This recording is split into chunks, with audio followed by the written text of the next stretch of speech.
예, 안녕하세요. 안녕하십니까. 예, 프린트 다 받으셨죠, 그죠? 프린트 받았고, 오늘 이제 저번 시간에 정책 파트가 안 끝냈죠. 그래서 92페이지로 한번 가보세요. 92페이지로 가시면은,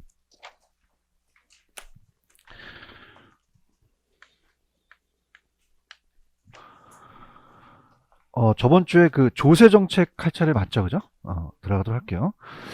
자, 그래서 이제 전체적인 틀을 본다면, 여기서는 이제 조세의 개념과 기능, 그 다음에 조세의 전가와 기착이 있고요.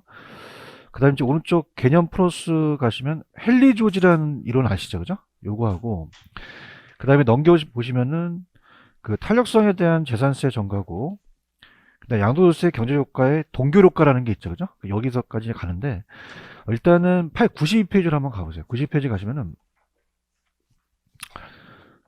거기 보시면은 조세의 개념과 기능이라는 게 있나요?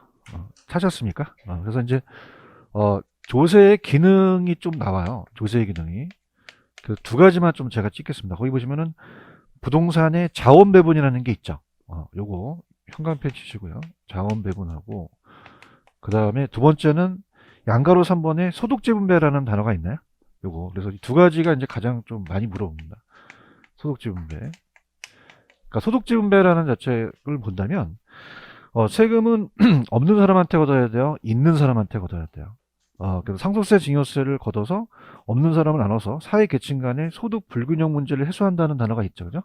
이제 가장 유력하고 그럼 소득지분배만 해요? 자원배분도 해요. 자원배분. 그래서 이제 공공 민간까지 자원배분이 되는데 일단 요거는 가장 유력한 게 3번이에요. 그러니까 서민주택은 서민들은 어떻게 돼요? 집 사기가 쉽지가 않죠. 그럼 이 사람들한테 조세 특례를 줘서 주거 공간이 그냥입니까? 배분되기도 하겠죠. 그죠? 이렇게 보시고 그 다음에 이제 2번은 예전에 그 외부 효과라는 단어 기억나시죠? 자, 외부 효과는 정외복과는 과대가 됐어요. 과소 생산이 됐어요. 과소. 부회복과는 과대가 됐죠. 그죠? 그러니까 적정 배분이 안 되니까 뭐 세금을 감면해주거나 세금을 이제 부과시켜서 이제 적정 배분으로 가는데 중요한 건 동그라미 2번에 보시면 밑에 조그만 글씨 토지용을 특정 방향이라는 단어가 있나요? 여기다가 형광펜을 칠해보세요. 여기 가장 유력합니다. 토지용을 특정 방향 유도하기 위해서는 토지의 용도에 따라 동일세로 해야 돼요. 차등가세를 해야 돼요. 차등가세 이게 가장 유력하다고 좀 봐요. 그다음에 뭐 경기 조절, 조서 정책에 통해서 거래 증가, 공급 촉진을 하고요. 4번에 우리가 양도세를 중과시키거나 투기 억제 집가 안정수단도 가고요. 그다음에 주택 문제 해결하는 데서 이제 조세를 감면해서 뭐 주택 공급을 늘리거나 주거에 대한 그 어떤 안정 목표를 또 달성할 수 있죠. 근데 이제 중요한 거는 밑에 보시면 조세의 전가와 기착이라는 단어가 있나요? 별표를 한번 쳐보세요. 그러니까 조세의 전가와 기착이 이제 우리 출제가 이제 정해져 있는데 자, 여기 이제 들어가도록 하겠습니다. 조세의 전가와 기착이에요. 전가와 기착. 그러면 전가는 뭐고 기착은 뭐냐? 이렇게 이제 보는데 아까 세금은 없는 사람한테 걷어야 돼요. 있는 사람한테 걷어야 돼요. 그럼 건물주한테 재산세를 부과시키죠. 그죠? 그래서 이제 우리가 이렇게 건물주가 있습니다. 건물주가 임대인이라면 임대인한테 전부가 재산세를 부과시켜요. 자, 100원만큼. 그럼 지금 임대료가 만약에 1000원이라면 옛말에 그런 말이 있죠. 있는 놈이 더하다고. 가만히 있나요? 임차인한테 전가시키나요? 전가시키는 건 그냥요. 임대료를 올리는 거예요. 올리죠. 그럼 우리가 임대인이 임차인한테 조세를 부과한다 그래야 돼요. 조세를 전가시킨다 그래야 돼요. 조세 부과는 가세권자가 하는 거죠. 그죠? 그래서 부과가 아니라 조세의 전가다. 이렇게 봅니다. 자, 그럼 얘가 공급자고, 얘가 이제 수요자가 되겠죠. 그러면 어떻게 돼요? 지금 그냥요, 임대료를 올리죠. 그럼 만약에 1060원만큼 임차인이 내겠죠. 60원을. 그럼 임차인에 대한 이 수요자의 부담, 가격 부담이 낮아지겠어요? 높아지겠어요? 높아지죠. 그 다음에 이제 수요도 감소하고 이 소비자 잉여도 감소한다는 건 이따가 해드리겠고요. 그럼 1000원에서 60원 빼면 40원은 임대인이 부담합니다. 그럼 임대인은 그냥요 수입이 낮아지죠. 그럼 공급도 줄이고 우리가 이 잉여도 준다는 얘기죠. 결론은 이제 가격이 올라가고 수요 공급이 줄어서 거래량이 줄어서 이제 경제적 순손실인데, 자, 반반씩이에요. 상대적 탄력도에 따라 달라지죠. 그럼 우리가 선진국은 임대주택이 적습니까? 임대주택이 많습니까? 많으면 선택의 폭이 좁아요. 선택의 폭이 넓어요. 그럼 비탄력이에요. 굉장히 탄력이에요. 탄력이죠. 갈 데가 많죠, 그죠? 그러면 이 수요자가 비탄력적이다, 굉장히 탄력적이다? 탄력적이죠. 그럼 탄력적인 파트, 탄력적인 쪽이 불리합니까? 탄력적이 유리합니까? 유리하죠. 그러니까 이렇게 생각하시면 돼요. 대체재가 많다는 거는 딴 데로 이동하기가 쉽죠. 그죠? 그럼 어떻게 됩니까? 그냥요. 수요자가 유리해요. 유리하죠. 그럼 우리가 임대인이 조금만 정가시키더라도 얘가 나간다는 거 잡아야겠죠. 그죠? 그래서 야, 너 조세 부담을 좀 작게 해줄게. 이렇게 합니다. 조세 부담을 좀 작게 하는 거죠. 근데 후진국 같은 경우는요. 주택이 많나요? 주택이 부족한가요? 그럼 대체재가 많아요? 적어요? 그럼 탄력적이에요? 비탄력적이에요? 유리합니까? 불리합니까? 불리하죠. 그럼 불리하게 되면은 어떻게 돼요? 나간다 그러니까 어떻게 돼요? 나갈 데가 있어요? 없어요? 없죠. 그럼 잡아야 돼요? 그냥 나가라 그래야 돼요. 그럼 어떻게 돼? 없으니까 그냥 다시 들어가서 어머 저는 어렸을 때부터 조세를 너무 좋아해요. 저한테 부담시켜요. 그럼 조세 부담이 작겠어요? 조세 부담이 크겠어요? 그죠? 그러니까 이제 이렇게 보시면 돼요. 그 탄력도에 따라 달라진다면 이 탄력적인 주체가 부담을 많이 한다, 적게 한다. 적게 하고 비탄력적인 부분이 적게 해요, 더 많이 해요. 많이 한다는 거죠. 이해하셨죠? 그죠? 그래서 이렇게. 그래서 펜 들어보세요. 밑에 가시면은 조세의 전가라는 단어가 있나요? 그 납세 의무자가 부과된 세금을 다른 방법을 통해 타인에게 이전을 시키는 게 전가예요. 그 임대주택 재산세를 부과하게 되면 임대료가 그냥요 인상을 해요. 그럼 세금의 일부가 임차인한테 전가되는 현상을 조세의 뭐라고 한다? 전가. 근데 조세의 기착이라는 거는 그 조세 전가가 완료되면 실질적으로 조세 부담이 임대인과 임차인에 각각 책임적으로 기속되는 것을 조세의 기착이라는 거죠. 자, 그럼 일단 양가로 2번은 이따가 말씀드리겠고, 자, 거기 보시면 양가로 3번 탄력성에 따른 조세의 전가와 기착이라는 단어가 있나요? 자, 입니다. 그럼 조세의 전가와 기착은 수요공급의 상대적인 뭐에 따라서 달라질 수 있어요. 탄력성. 그럼 탄력적이면 아까 불리했어요? 유리했어요? 그럼 세금 부담 기착분이 많아진다? 적어진다? 적어지고 비탄력적일수록 유리해요? 불리해요? 그럼 세금 부담이 많아진다는 거 이해 가시겠습니까? 자, 그러면 1, 2번이 이제 시험 문제입니다. 그럼 수요가 탄력적이고 공급이 비탄력적이라는 거는 자, 요건 적어 놓으세요. 자, 수요가 탄력적이 있죠. 그러면 따라서 유리하다. 적으세요. 일단 안 되시는 분은 그냥 탄력적에다가 유리라고 적으세요. 그러면 공급이 비탄력적이라는 건 비탄력적은 유리해요? 불리해요? 불리하죠. 그러면 얘기해 보세요. 누가 유리하고 누가 불리하죠? 수요자가 유리하고 공급자가 불리하죠. 그러면 수요자의 세금 부담이 어떻게 돼요? 적고 공급자 세금 부담이 많겠죠. 이거 이해 가시겠습니까? 똑같이 수요가 비탄력적이라는 단어가 있나요? 그 비탄력적에다가 분리라고 적으세요. 분리 적고 공급이 탄력적에다가 유리라고 적어보세요. 그럼 얘기해 보세요. 누가 불리하고 누가 유리해요? 수요자가 불리하고 공급자가 유리하죠. 그러면 수요자의 세금 부담이 적어진다, 많아진다? 많아지고 공급자 세금 부담이 적어진다는 거죠. 이거 이해 가시겠습니까? 그럼 자, 어떻게 돼요? 탄력적일수록 그냥요 조세 부담이 작아요. 그러면 좌측에 보시면 대체재가 적어요. 선택의 폭이 넓어요. 그러면 어떻게 돼요? 탄력적이죠. 기울기가 완만하고 기울기는 이제 절대값이 작을수록 그렇게 되고요. 조세 부담이 크다는 거는 어떻게 돼요? 탄력적이에요? 비탄력적이에요? 그럼 선택의 폭이 제한돼 있죠. 그럼 가격이 비탄력적이고 기울기가 급하고 이 기울 절대값이 클수록 되는 거죠. 여기까지 가시겠죠. 그죠? 그 다음에 이제 양가로 2번이 경제적 효과라는 단어가 있나요? 혹시 저번 주 프린트 다 갖고 오셨나요? 그래서 자, 이게 10번 문제를 한번 볼게요. 저번 주 프린트 10번 문제가 기출인데 지금 93페이지에 나와 있는 경제적 효과가 기출문제거든요. 그래서 이걸 이제 설명해 드리는데, 자, 일단 여기서 자, 따라해보세요. 소비자 잉여, 생산자 잉여, 잉여라는 부분이 나오거든요. 프린터에. 그래서 프린터 이따 풀어드리는데, 일단 가격과 양이에요. 가격과 양인데, 그게 이제 그대로 이제 시험 문제가 나왔는데, 자, 공급하고 수요입니다. 여기서 자, 아까 상황이 1,000원이었어요. 1,000원.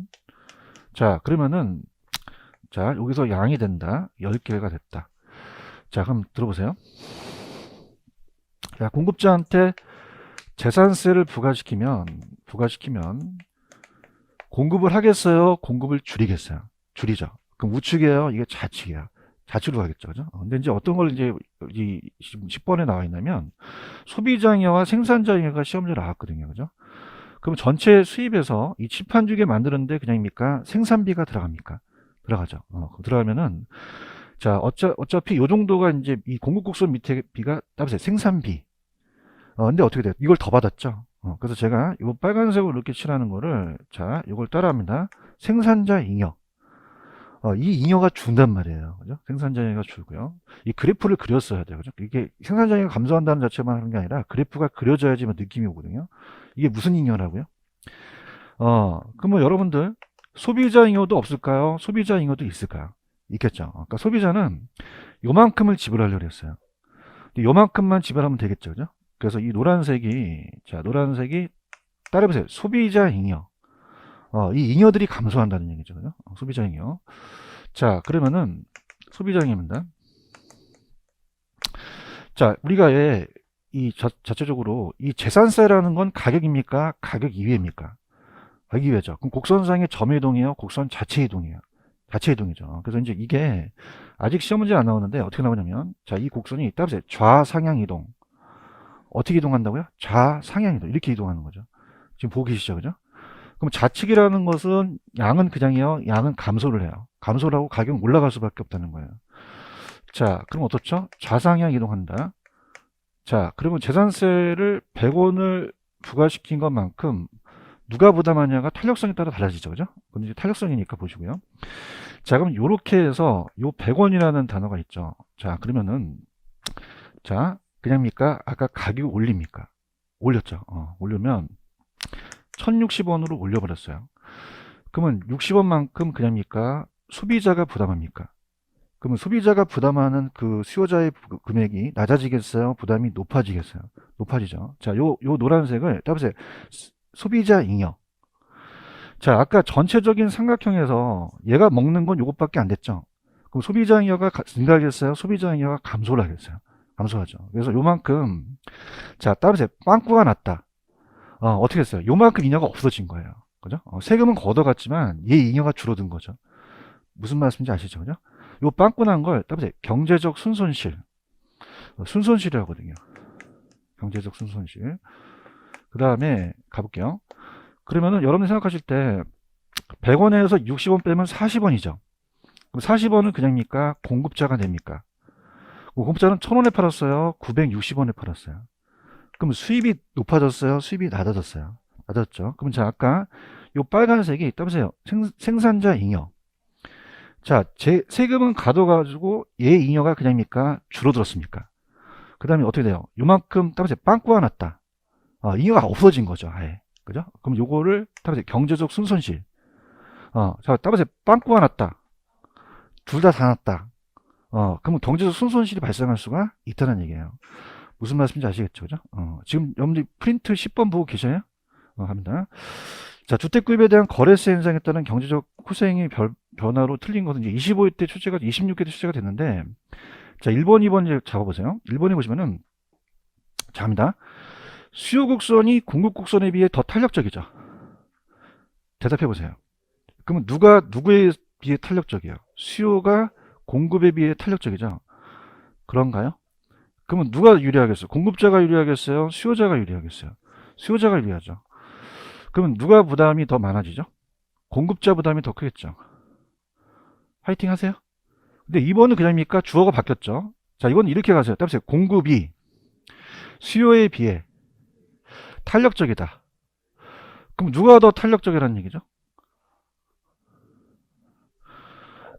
나 미치겠네. 여러분들, 곡선을 생각하지 마시고요. 공급이 수요에 비해서 탄력적이에요. 그러면 공급이 탄력적이죠. 그러면 공급이 더 유리하죠. 그러면 누구 부담이 커지겠어요? 수요자 부담이 커지겠죠. 이거 이해 가시겠습니까?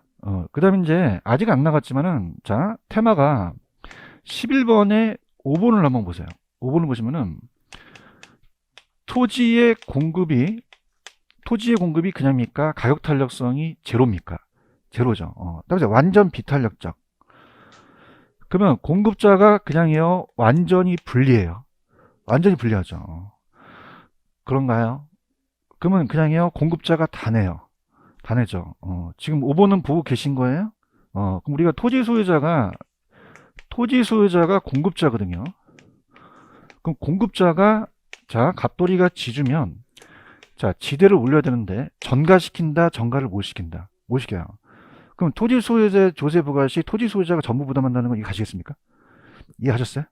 그래서 지금 내가 얘기하는데 10번 1, 2번하고 11번 5번을 마스터하셔야지 탄력성을 알 수가 있다는 얘기예요. 이해갔죠? 그럼 다시 원모 타임. 자 10번에 지금 1번 있나요? 자 누가 주어요? 수요가 주어져. 그럼 수요가 뭐에 비해서? 그럼 누가 더 탄력적이라는 얘기예요? 수요가 더 유리하다는 얘기인가요? 그럼 누가 부담이 큰가요? 공급자. 2번은 자 따라서 공급이 수요에 비해 탄력적이다. 그럼 누가 탄력적이에요? 공급이 탄력적이죠. 같이 가야 되는데 그 공급이 유리하잖아요. 그럼 누구 부담이 커지겠어요? 소유자 부담이 커지고 지금 여기서는 그냥요 공급이 완비예요. 누가 완전히 불리해요? 공급자가 완전히 불리하죠. 그죠? 그럼 누가 다 내겠어요? 공급자가 다 내겠죠. 요 세 문제 이해 가시겠습니까? 같고요. 그 다음에 10번에 3번 갑니다. 아까 했을 때 빨리 왔어야 되는데 너무 시간 많이 지났어. 자, 요거 1000원에서 1060원 올렸죠. 그러면 수요자가 실질적으로 지불하는 금액이 낮아졌어요? 올라갔어요? 그럼 소비자 영역이 어떻게 됐다? 감소한 거죠. 이거 이해 가시겠습니까? 그 다음에 공급자는요, 1000원에 팔았어요? 960원에 팔았어요? 그럼 공급자 받는 가격이 하락된 거죠. 그럼 생산자 잉여도 어떻게 됐다? 감소한 거죠. 그렇죠? 자, 이 경제적 손실이 따라서 빵꾸가 났다. 둘 다 났다. 그럼 경제적 손실이 발생하지 않는다? 발생한다. 발생해요. 그러니까 조세 때문에 발생하지 않는 게 아니죠. 조세는 세금이 걷어간 것이고 이 잉여들이 감소했으니까 이 빵꾸 난 것만큼 순손실이 발생한다는 얘기죠. 이 5번 이해 가시겠습니까? 그럼 거래세 인상에 대한 세수입 증가분 정부의 기속 때문에 경제적 손실이 발생하지 않는다? 발생한다. 발생하죠. 거래량이 감소했기 때문에 소비자 잉여, 생산자 잉여 모두 다 감소해버렸어요. 그러니까 조세 수입 증가는 했지만 민간의 후생 감소로 인해서 조세 수입보다는 경제 손실이 발생한다는 거죠. 이해하셨습니까? 자, 그러면은 여러분 93페이지 양가로 2번의 경제적 효과가 읽힐 거예요. 이제 갑니다. 지금 양가로 2번 보고 계셔요? 그럼 공급자한테 세금 부과시키면 그냥요 공급을 감소시켜요. 그럼 임대료 올라가겠죠? 그러면 자 갑니다. 부과된 세금은 수요자가 지불하는 가격을 어떻게 했죠? 높였죠. 얘기 좀 해봐요. 1000원에서 1060원 올라갔잖아요. 그러니까 소비자 잉여는 어떻게 됐어요? 감소한 거죠. 공급자는 1000원에 받았어요? 960원에 받았어요? 그럼 생산자 잉여도 감소했죠. 그럼 긍정적이다? 부정적이다? 그럼 거래량도 감소하고 사회적 후손실이 발생 안 한다? 발생한다. 발생한다는 거죠. 이거 이해 가시겠죠? 그죠? 그 다음에 밑에 가시면은 개념에 토지세의 경제적 효과는 자, 따보세요. 헨리 조지. 별 조지가 다 있죠? 무슨 조지? 헨리 조지.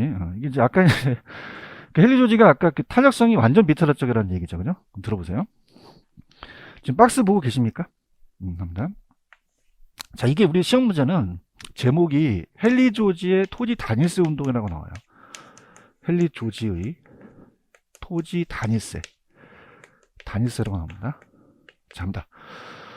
자, 우리가 왜 지대이론에서 고전합하는 고전잉어 그럼 고전합하는 뭐로 봤어요? 잉여로 봤죠. 야매만 하나 미치겠어 진짜. 그럼 불로소로 본 거죠, 이 지대를. 그런가요? 그 다음 얘는 인문적 특성을 강조했어요? 자연적 특성을 강조했어요? 제가 강의할게 안 물어봐줘. 그럼 얘는 아직 용도가 전환됐다? 아직 안 됐다? 안 돼서 물리적 공급만이 돼서 물리적 양이 못 늘린다는 가정에서 가는 거예요. 그럼 얘 이론은 지금 이론이에요? 옛날 이론이에요? 지금 그냥요 용도가 전환돼요. 탄력적에서 바꿀 수 있죠. 그죠? 그래서 얘 이론은 가격과 양이 있으면은 아까 탄력성이 제로라는 거 기억나시죠? 무슨 비탄력적이야? 완전 비탄력적이라는 거죠. 그죠? 그럼 여기가 이제 가격이고 요만큼 수입을 받는데 자 지주라는 사람이 있어요. 지주. 토지 소유자입니다. 내가 공급자고 땅도 그냥요 임대료를 받아요. 그 물돌이한테 지대를 받을 수 있죠? 받습니다. 그럼 얘한테 재산세를 부과시켰어. 자, 그럼 아까 얘 탄력성이 0인 게 따라서 완전 비탄력. 아까 기억나시죠? 그죠?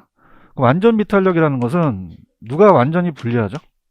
그럼 어떻게 돼요? 전가시켜요? 토지 소유자가 다 내. 그럼 형평성에 맞는 거죠. 그런가요? 그럼 전가시킨다, 전가 안 시킨다. 안 시키죠. 그 다음에 아까 요거는 따라서 주택. 주택은 그냥요, 거래량을 줄여요. 줄이니까, 그죠? 그냥요, 전가시켜. 전가시키고 지 수입도 줄어들었죠. 경제적 손실이 발생하는데, 토지는 세금을 부과시키더라도 양을 줄여요, 양을 못 줄여요. 못 주다 보니까 경제적 손실이 발생하지 않아서 자원범위 왜곡되지 않는다는 얘기예요. 무슨 조지죠? 헬리 조지. 무슨 단위세? 그럼 토지세 외에는 다른 거는 그냥 얘가 걷지 말아라. 걷지 말고 토지세만 충당하자는 거죠. 지금 보고 계셔요? 얘 무슨 아파예요? 고전 아파. 공급이 무슨 미터를적일 때? 완전 미터를. 토지세금을 부과하더라도 토지세는 전가된다, 전가되지 않는다. 그럼 형평성에 맞고 토지세는 모두 토지 소유자한테 부담한다고 돼 있나요? 그러면 토지세는 형광펜 사회적 후생 손실이 많아요, 좀 적어요. 효율적 세금이라고 돼 있죠. 그래서 어떻습니까? 있는 사람이 다 내니까 형평성에도 맞고 비효율적인 세금을 걷지 말고 효율성을 달성한다는 거죠. 그러면 토지세는 자원 배분의 왜곡이 초래된다, 초래되지 않는다. 않죠. 그러면 헨리 조지의 토지 단위세라는 단어가 있나요? 자, 얘는 그냥 했어요. 지대를 잉여로 봤어요. 그럼 토지에만 세금 부과대로 재정을 모두 충당할 수 있다고 나와 있죠? 이해하셨죠? 근데 지금 이게 안 맞는 게 현실적으로 그냥입니까? 이 토지는 용도가 다양합니까? 용도가 전환될 수도 있죠. 그럼 완전 비탄력적이에요. 원래 현실은 탄력적이에요. 그러면 토지에 부과되는 세금 다른 방법을 통해 타인에게 일부러 전가되는 게 현실이라는 얘기죠. 아시겠습니까? 넘겨보세요. 자, 탄력성에 대한 재산세의 전가라는 단어가 있나요? 들어갑니다. 임차인에게 전가되는 세금을 줄이기 위해서는, 자, 이게 굉장히 중요합니다. 자, 아까 일로 와봐요. 자, 따라서 탄력적. 탄력적은 그냥이야, 이 선택의 폭이 넓어. 넓다는 건 도망갈 데가 있다는 거죠. 그죠? 그러면 선진국은 공공주택을 적게 만들어야 돼? 많이 만들어야 돼. 다시 원모타임 어떻게? 그러면 선택의 폭이 넓어지죠. 그럼 비탄력적이다, 굉장히 탄력적이다. 탄력적이 돼요. 공공임대주택을 많이 하게 되면 임차인의 탄력적이 되거든요. 지금 보고 있어요? 그럼 탄력성을 낮춘다, 탄력성을 높인다. 높이게 되면은 임차인의 조세 전가 부분이 작아진다는 얘기예요. 이해하셨죠? 그죠? 그 다음에 밑에 보시면 매매시장이라는 단어가 있나요? 자, 그래서 주택 가격에 관계없이 일률적으로 같은 비율로 세금 부과하게 되면 고소득층이 저소득층에 비해서 조세의 상대적 혜택이 큰, 따라서 역진세. 역진세는 반대 현상입니다. 가세 표준에 의해서 증가된 세율이 또 낮아진다는 거죠. 그럼 역진세로 가야 돼요? 누진세로 가야 돼요? 누진세라고 돼 있죠. 찾았습니까? 근데 이제 이게 이 저자가 잘못 쓰신 건 아닌데 이게 신규가 건설업자고 수요가 고소득층인데 우리가 매매시장에서 임대인이 임차인한테 파는 건 아니잖아요. 그죠? 따라서 매매시장. 그러니까 제 나름대로 한번 강의를 해볼게요. 매매시장이니까 임대인과 임차인보다는 우리가 공급자와 수요자로 이제 한번 얘기를 해볼게요. 자, 갑니다. 자, 형광펜 쳐다보세요. 일률적으로 같은 비율이라는 단어가 있나요? 자, 일률적으로 같은 비율. 같은 비율. 자, 그럼 어떻습니까? 지금 거기 보시면은 고가주택하고 무슨 주택이 기다리고 있어요? 기존 저가주택이라는 게 기다리고 있죠? 그래서 우리가 이게 이제 예전에 시험 문제가 어떻게 나왔었냐면 일률적으로 같은 비율로 하게 되면 따라서 역진세. 그렇게만 나왔었거든요. 그러니까 저소득층보다 고소득층이 더 혜택을 본다고 나왔지 탄력성은 안 나왔거든요. 그죠? 네, 천천히 한번 들어보는데 자, 일률적으로 같은 비율을 부과합니다. 자, 그럼 갑니다. 자, 만약에 자, 이렇게 한번 생각하시면 돼요. 자, 우리가 기존주택과 중고주택입니다. 자, 요즘 요새 재건축이라는 얘기 들어보셨죠? 그럼 신축 아파트와 기존 아파트의 차이점이 굉장히 크겠죠? 신축이 더 가격이 낮아요? 굉장히 높아요? 높고 기존 주택은 가격이 낮겠죠?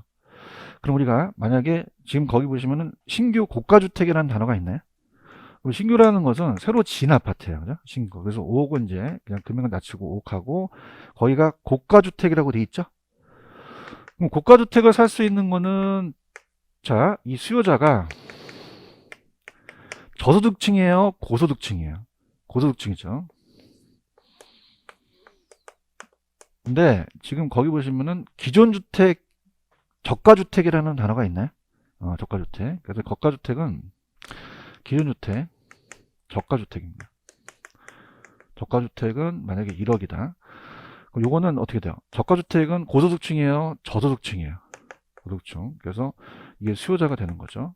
그러니까 매매 시장이니까 뭐 임대자, 임차인이 뭐 잘못됐다는 건 아니라 이 저자가 쓰신 게, 자, 똑같이 이제 매매 시장에서 공급자가 수요자가 있다고 보세요.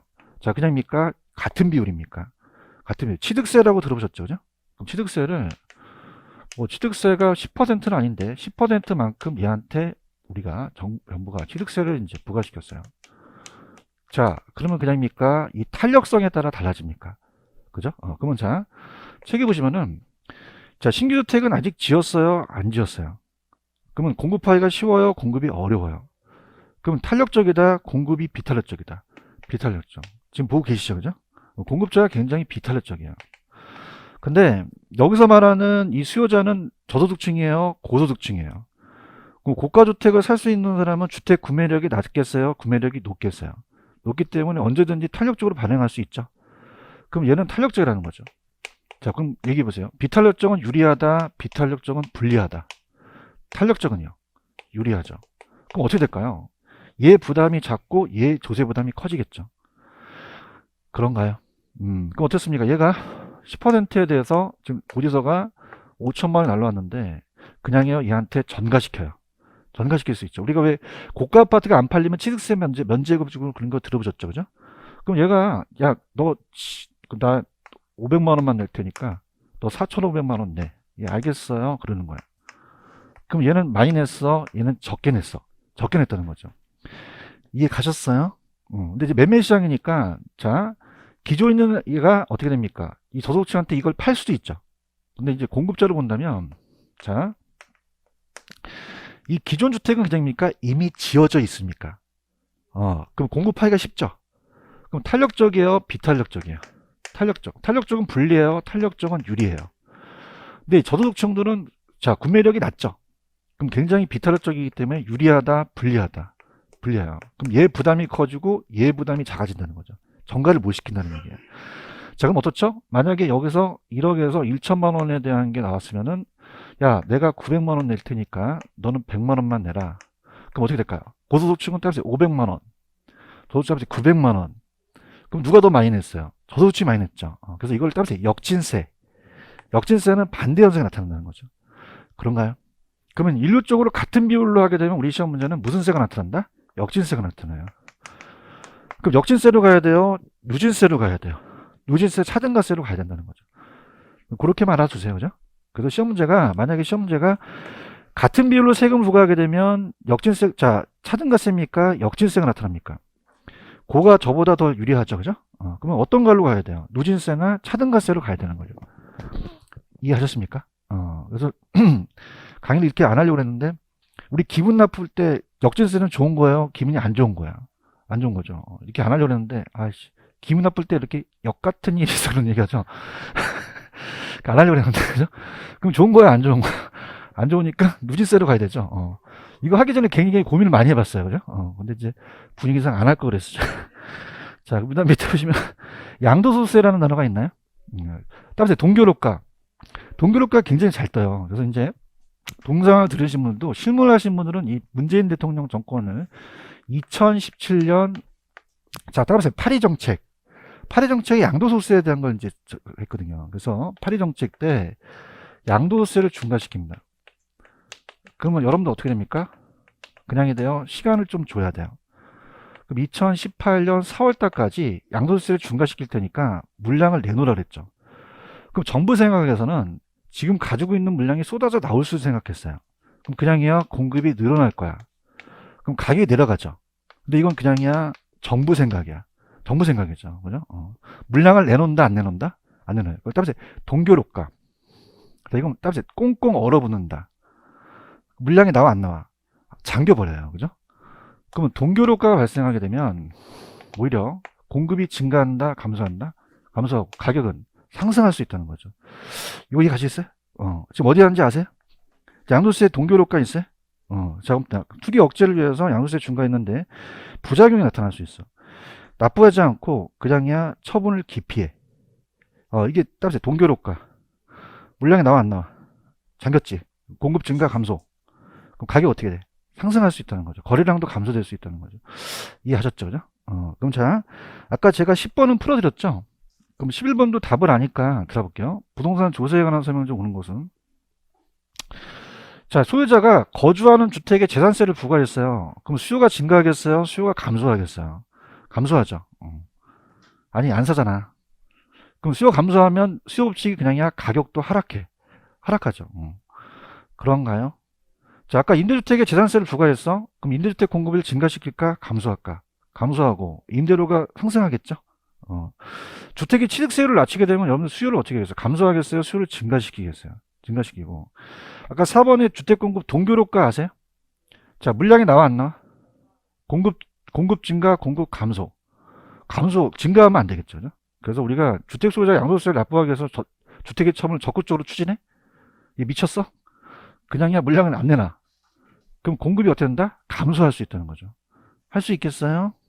그 다음에 아까 5번에 토지 공급이 완전 비탄력. 그럼 토지 소유자가 완전 불리하죠? 그럼 그냥이야 토지 소유자가 다 내는 거죠. 이렇게 해서 정리해 두시면 돼요. 아시겠어요? 우리 프린트 다 받으셨어요? 투자론 갑니다. 갑시다. 투자론.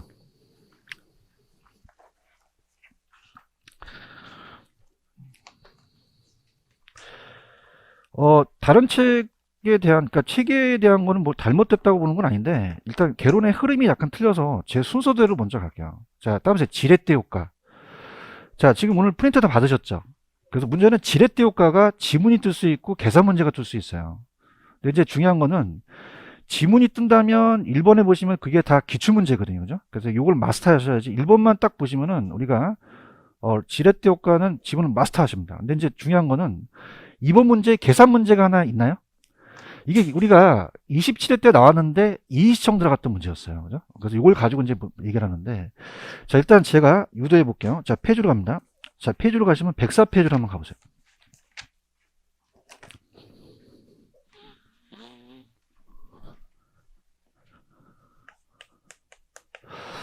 자, 다음에 지렛대 효과.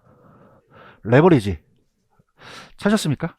자신 있어요. 1번만 마스터 하시게 되면 이제 기출문제는 거의 마스터 가시는데, 그 1번에 대한 걸 풀려면 이제 내용을 알아야 되는데, 그게 나오지 않으면 이제 계산 문제가 나오거든요. 그죠? 그래서, 어떻습니까? 계산 문제도 그냥 있다, 야매가 있다. 그래서 계산 문제를, 게시판에 많이 올라왔더라고요. 그래서 6월 말쯤에 한번 계산 문제 특강을 하려고 하는데, 괜찮나요? 별 분위기가 안 좋은데. 해도 괜찮겠어요? 그래서 제가 이제 그 계산 문제 특강 한번 해드리려고 합니다. 그죠? 근데 이제 중요한 거는 이 지렛대 효과가 요게 이제 이시청 들어갔기 때문에 이제 요 두 번째 문제를 마스터 하셔야 그 1번에 대한 걸 느낄 수 있는데, 자, 지금 지렛대 효과 찾으셨죠? 그럼 지렛대 효과는 이제 우리가 가볼게요. 이제 1번 문제가 굉장히 어려웠어요. 부채 비율이 낮춰서 뭐 어떻게 됐다는 게 가장 어렵게 출제됐던 부분인데, 지렛대 효과입니다. 지렛대. 자, 지렛대 효과를 레버리지라고 그래요. 근데 걱정하지 마세요. 그냥 한글로 레버리지 나오니까 레버리지. 그럼 지렛대 효과는 어떻게 돼요? 타인 자본을 빌려서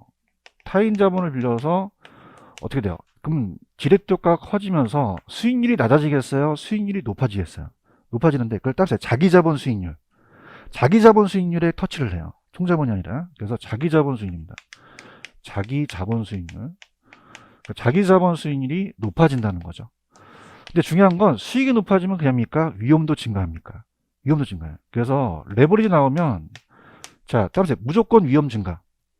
그럼 위험 감소 찍으셔야 돼요? 무조건 위험 증가 찍으셔야 돼요? 증가입니다. 레버리지 무조건 위험 증가예요.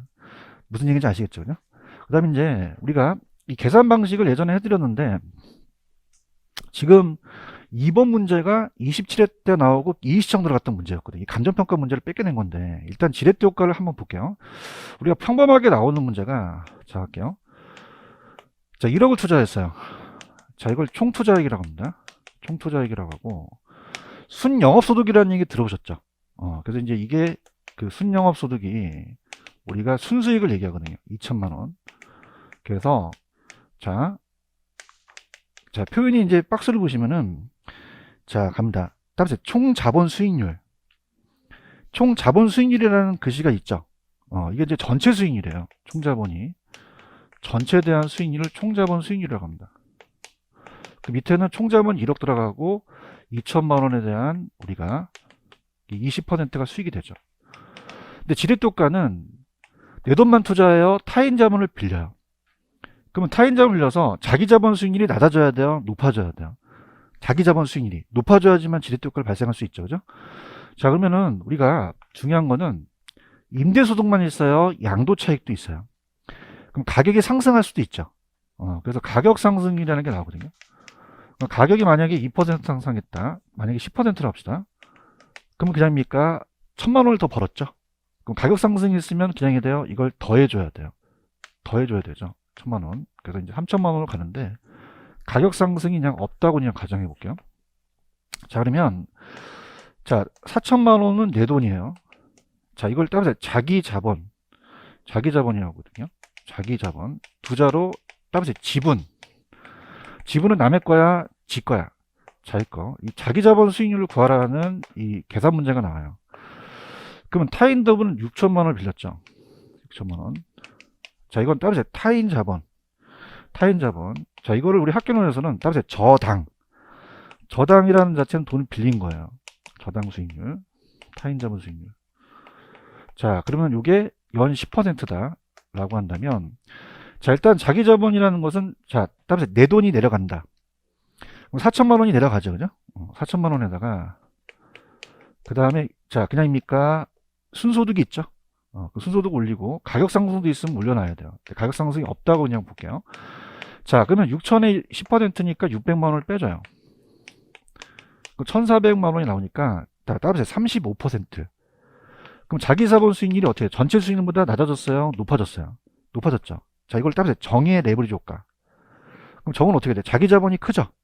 그래서 우리가 이걸 갖고 이제 보는데, 자, 이제 세 가지를 갖고 얘네들이 돼요. 잠깐만. 자, 할게요. 자, 정의 레버리지 효과가 있습니다. 그래서 이따가 이제 그 기출 위주로 갈게요. 기출에 뭐 나오냐면, 자, 따라서 자기 자본 수익률, 총 자본 수익률, 저당 수익률. 이게 기출 문제에 대한 그 용어예요. 그죠? 그럼 우리가 일단은 자기 자본 수익률이 낮아야 돼요? 자기 자본 수익률이 제일 높아야 돼요? 높아야 되죠. 지분 수익률이. 그 다음에 총자본이라는 자체는 총자본 전체 수익률을 얘기해요. 총자본 수익률. 그래서 우리 기출문제에서는 따라서 종합 수익률. 종합이라고 가로쳐 나왔었거든요. 기출 위주로 가야 됩니다. 그러니까 저당 수익률이 대출 금리예요. 자, 그러면 지분은 따라서 지 거. 저당은 따라서 저분 거. 자, 이거는 그냥이요. 대출 금리입니까? 이자죠, 이자. 그죠? 그래서 이따가 이제 대출 금리라고 나오는 게 이자예요. 대출 금리가. 자, 그럼 아까 좀 전에 제가 문제를 풀었을 때 총자본이 20%고 이자가 10%면 자, 이걸 빼게 되면 그냥입니까? 플러스 10이 나옵니까? 플러스 10이 나오죠. 아니, 그러니까 20에서 10을 빼면 플러스 10이잖아요. 맞아요? 그 마이너스 플러스 부정적 긍정적. 그러면 자기 자본 수익률이 상승할 수밖에 없다는 거죠. 이해 갔나요? 근데 만약에 불하는 지렛대 효과는 플러스가 돼요? 마이너스가 돼요? 마이너스에서 이 수익률이 낮아진다는 얘기예요. 그런가요? 자, 그럼 어떻습니까? 얘가 거꾸로 된다는 거죠. 이렇게 돼서 거꾸로 된다는 거는 만약에 지금 2번 문제가 만약에 자, 종합수익률이 만약에 10%인데 대출금리가 12%예요. 그럼 그냥입니까? 이 대출금리가 더 큽니까? 플러스가 됐어요? 마이너스가 됐어요? 그러면 부의 지렛대효과로 수익률이 낮아진다는 얘기예요. 이해 갔나? 그러면 10%보다 그냥이야 낮아져. 낮아지니까 자기 자본 수익률이 낮아진다는 거죠. 이해하셨어? 따라서 중립적. 중립적은 0의 지렛대효과거든요. 지렛대효과 아예 발생 안 한다는 얘기예요. 그럼 얘가 다 같다는 얘기거든요. 같습니다. 그럼 얘가 10%에다가 10%를 빼면 그냥이야 0이야. 그럼 얘도 10%가 된다는 거죠. 무슨 말씀 아시겠습니까? 그래서 합니다. 자, 지금 일단은 2번 문제부터 한번 풀어볼게요. 지금 2번 문제 보고 계시죠? 자, 이게 이제 우리가 27에 나오고 이시청 들어갔는데, 갑시다. 요 두 가지로 지렛대 효과를 따져요. 자, 그럼 이렇게 해볼게요. 지금 여러분들 그 해설지는 아직 안 받으셨죠? 그럼 따라서 자기 자본 수익률. 그러면 자기 자본 수익률은 어떻게 구하냐? 나중에 이제 공식이 있습니다. 공식이 어떻게 가냐면 들어볼게요. 자, 지금 문제 보시면은 대상부동산의 종합수익률이라는 단어가 있나? 자, 이걸 따라봐. 총자본 수익률, 전체 수익률. 10%가 아까 총자본이었죠, 그죠? 그 총자본이 있고요. 총자본 수익률보다 수익이 많이 나와야 돼요. 그래서 플러스가 돼야 되고, 그 다음에 총자본에다가 대출금리라는 단어가 있죠. 그래서 이거 종합수익률이니까 종합수익률 합시다. 여기대로. 종합수익률이 있고, 지금 종합수익률이 있고, 그 다음에 플러스가 돼야 되고, 그 다음에 종합에다가 대출금리가 있죠. 이 빼서 요게 플러스가 되면 정이고 마이너스가 되면 부고, 이게 지렛대가 없으면 0의 지렛대가 된다는 얘기예요. 이해하셨습니까? 그럼 자, 얘기해 보세요. 종합수익률이 얼마입니까? 얘기해 보세요. 종합수익률이 10인가요? 대답해 주세요. 자, 요거 10이죠. 근데 그냥이야 대출금리가 더 많아. 플러스가 났어, 마이너스가 났어. 그 플러스야, 마이너스. 자, 따라서 V의 레버리지 효과. 수익률이 높아지겠어요? 낮아지겠어요? 그럼 10%보다 낮아지겠죠? 대답 좀 해보세요. 그럼 10% 밑으로 정답이 된다는 거예요. 이해 갔나? 그러면 어떻게 돼요? 그럼 우리가 만약에 이 문제 나왔다? 그럼 몇 퍼센트 밑으로 찍으셔야 돼? 그럼 몇 번 아니면 몇 번? 1번 아니면 2번이 정답이라는 거죠. 얘기 좀 해주세요. 무슨 말씀? 부채비율 아직 안 갔지만. 이해 갔나? 근데 만약에 얘가 10%인데 얘가 8%밖에 안 나왔어요. 그럼 따라서 플러스 2. 그러면 부가 될까요? 정이 될까요? 그럼 수익률이 10%보다 낮아지겠어요? 높아지겠어요? 그럼 찍더라도 몇 번? 4번하고 5번을 찍으시라는 거죠. 분위기 지금 상당히 안 좋다는 거죠. 근데 만약에 얘가 10이고 얘도 10일 수 있죠. 그럼 그냥입니까? 제로입니까? 그럼 얘와 얘가 같다는 거죠. 무슨 뜻인지 아시겠어요? 그래서 자, 이게 이시청 나왔던 문제인데 여기다가 자, 따라서 부채 비율. 부채 비율이라는 얘기 들어보셨죠? 이게 부채 비율입니다. 이게 지금 시험 문제가 나와서 그래요. 그럼 가볼게요. 그럼 부채 비율이라는 거는 자, 지금 부채 비율이 250%라고 되어 있나요? 자, 250%라는 건 뭐냐면 자, 부채 비율은 타인 자본을 자기 자본 나눠요. 그러면은 만약에 타인 자본이 250원이면 내 돈이 100원이라는 뜻이에요. 그럼 이건 뭐냐면 따라서 2.5배. 그러니까 타인 돈이 나한테 2.5배라는 뜻이죠. 대답 좀 해보세요. 그러면 400%라는 건 타인 돈이 나한테 몇 배라는 거죠? 4배. 얘기할 때까지 계속 갑니다. 300%는 3배라는 거죠. 맞습니까? 그러면 지렛대 효과가 지금 몇 배만큼 낮다는 거죠? 2.5배만큼 더 늘어날 수 있다는 얘기예요. 이해 갔나? 근데 이게 지금 그냥이야 마이너스가 났어. 그럼 더 까진다는 얘기죠. 얘기 좀 해보세요. 그럼 마이너스 2에다가 여기다가 몇 점 몇을 곱해야 돼요? 2.5를 곱하는 거죠. 그죠? 그럼 마이너스 5가 까졌죠? 그럼 그냥입니까? 10에서 마이너스 5를 뺍니까? 그러면 5%가 정답이 된다는 거죠. 이해하셨습니까? 무슨 말씀인지 아시겠죠? 괜히 하나 보다. 부채비율은 상관없어요. 그죠? 그럼 여러분 얘기해보세요. 대출이자가 많아야 돼요? 종합이 많아야 돼요? 종합이 많아야지만 플러스가 된다는 거죠. 그런가요? 만약에 대출금리가 많아지면 그냥입니까? 이게 마이너스가 됩니까? 10% 밑으로 내려간다는 얘기예요. 이해하셨나? 이걸 알아야 된다는 거죠. 이해하셨죠? 이건 5%인지 이해 가셨죠? 그러면 자, 갈게요. 책에는 일단 104페이지 갑니다. 104페이지 가시면은 자, 지렛대 효과에 거기 개념 있나요? 자, 그냥요 타인 자본을 활용했어요. 자, 무슨 수익률을 증폭했어요? 자기 자본 수익률인 거죠. 찾았죠? 그래서 차입금을 동반해서 위험 수익에 동시에 증대했다. 자, 그럼 정의 되려면 그냥입니까? 자기 자본이 커야 됩니까? 부과되려면 차입 이자가 더 크죠? 중립적은 같다는 얘기예요. 이거 이해 가시겠습니까? 그러면 정의 레버리지가 존재한다면 대출비율이 높아지면 자기 자본수익에 대한 수익률이 낮아질까요? 높아질까요? 부는 마이너스가 났죠. 그럼 대출비율이 높아지면 자기 자본에 대한 투자 수익률은 높아집니까? 낮아집니까? 중립적은 어떻게 돼요? 대출 비율이 높아도 자기 자본에 대한 수익 수익률이 변화가 있어요? 변화가 없어요? 없다는 거죠. 이거 이해 가시겠습니까? 그 다음에 3번은 아직 안 나오는데 그냥 정도 어떻습니까? 정이 된다는 건 플러스니까 기간이 길수록 더 수익률이 더 높아지겠죠? 분은 또 수익률이 낮아지겠고 중립적은 존재하면 대출의 만기와는 관계가 없는데 프린트로 갈게요. 프린트가 기출이에요. 가볼게요. 프린트로 가시면은 1번 부동산 투자의 레버리지 효과에 대한 설명이 틀린 것은 자 레버리지 효과는 자 현관펜 들어보세요. 자 따라서 타인 자본 자기 자본을 이용했어요? 타인 자본을 이용했어요? 타인 이용해서 부채 비율이라는 단어가 있죠. 증가함이 무슨 수익률에 미치는 겁니까? 자기 자본. 만약에 총 자본 수익률에 미친다 그러면 될까 안 될까? 안 되는 거죠. 이해 갔나? 자 갑니다. 2번 정의 레버리지 효과라는 단어가 있나요? 그럼 정의 되려면 이 저당 수익률이 높아야 돼요? 총 자본이 높아야 돼요? 총 자본이 높아야 됐잖아. 그렇죠? 맞고요. 중립적은 어떻게 돼요? 부채 비율 변해도 아까 총자본과 총자본과 이 대출금리 같죠? 그럼 자기 자본 변화가 있어요? 변화가 없어요? 없다는 거죠. 그런가요? 자, 부예요, 부. 아까 플러스가 났어요? 이건 마이너스가 났어요.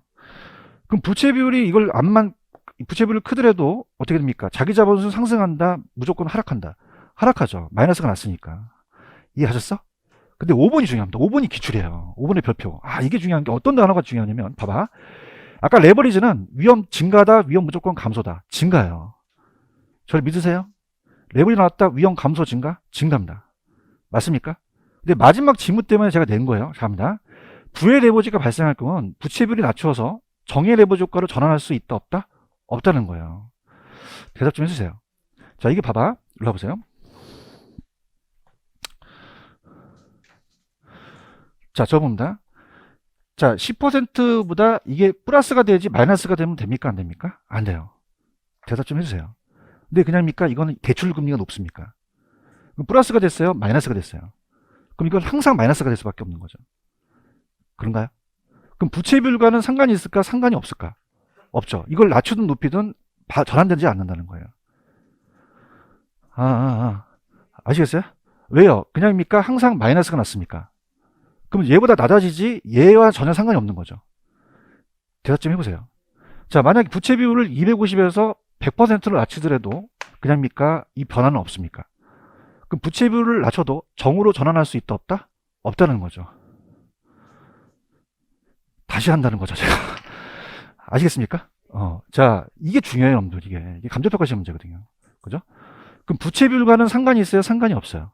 없죠. 어차피 마이너스가 났으니 이거는 정으로 전환할 수 없는 거죠. 대답 좀 해보세요. 그럼 부라는 거는 부는 어차피 그냥입니까? 마이너스가 났습니까? 그러면 부채 비율을 높이든 낮추든 전환이 돼요? 안 돼요? 안 되죠. 정으로 전환할 수 없어요. 이해하셨나? 근데 감정평가 시험 문제 뭐가 나왔었냐면 그냥이야 대출금리를 낮추면 돼. 대출금리를 낮추면 정으로 전환할 수도 있다는 얘기입니다.